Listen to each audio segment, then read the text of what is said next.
જય શ્રી કૃષ્ણ. જાગૃતિ રસોઈમાં તમારું સ્વાગત છે.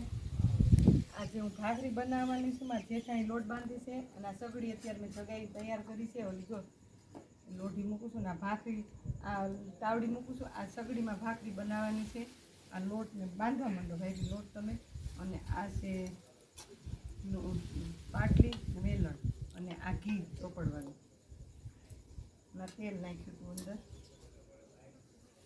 જો ભાખરી બનાવું છું અને અમે આવી રીતના લોટ બાંધીશું છૂટો જ ત્યાં બહુ સરસ લોટ થાય. ભાખરી આની સરસ થાય અને આ લોટ સરસ ભાખરી થઈ જાય. આમ એકદમ આમ જો આમ ભેગો કરવું એટલે તરત ભેગો થઈ જાય એવી રીતના લોટ બાંધીએ. ભાખરી વણાઈ ગઈ છે ને ભાખરી આમાં નાખું છું. હમણાં એક જ સગડીમાંથી ભાખરી એક સગડી એક બે સગડી ભરી છે ને એક સગડીમાં બધી ભાખરી પૂરી થઈ જશે.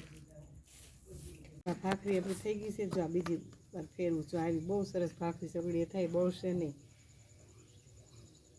ભાખરી ચડી ગઈ છે આપણી. હવે આ બીજી ભાખરી નાખું છું અને ઘી લગાડી દઈશ. ચોખ્ખું ગાયનું ઘી છે. અમારા ગામડામાં ગાયનું ઘી બહુ સારું મળે.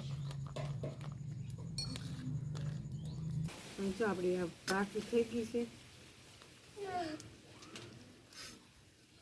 ભાખરી તૈયાર છે. હવે જો આ ભાખરી તૈયાર છે.